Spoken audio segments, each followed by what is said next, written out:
We are looking at a character I created for this tutorial series called Vinny, a bank robber. And we will look at styles that have been applied to Vinny and how that can impact your workflow as you start working with a single character created outside of the core animation or animation sequences, so you can go ahead and bring in the same character over and over again and have consistency. We've already looked at how Vinny's been put together. He's constructed on multiple layers. But I want to focus on styles and how styles can radically improve your workflow and speed things up and make life less frustrating.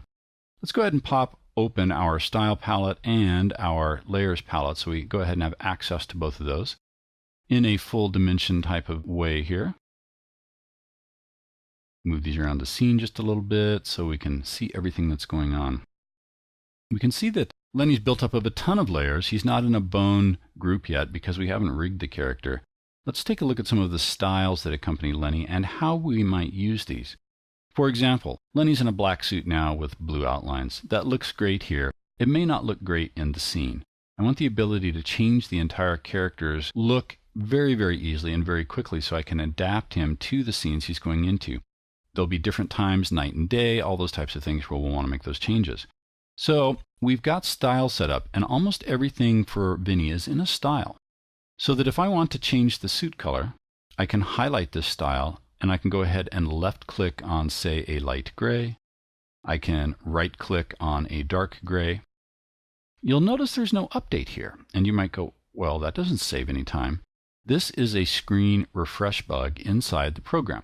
If we happen to render Vinny real quickly and come up to File, Preview, we'll see he draws, and sure enough, there he is in a gray suit. The same colors that we set in the style palette. If I close this window, we see that nothing's changed here, and it has to do with the fact that in order to see some of these changes in anime, you actually have to click on the layer to which these styles have been applied. So in this case, left leg, we see it automatically update.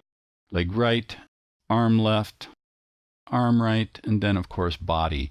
So know that that feature is there as well. Other reasons you might want to have styles to change real rapidly like this. None of these styles I've got engaged so far happen to have any special effects applied to them.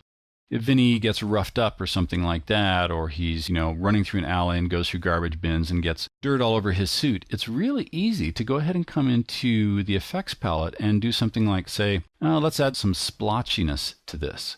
And we get our modal dialog box that pops up like this, and we'll say, yeah, we'll just accept all the defaults and go OK. Again, nothing's updated here. Those effects are actually render time effects, so we wouldn't even see them here if we wanted to. But if we do a quick preview render, we'll see that now we've got something we could turn into a dirty suit really, really easily.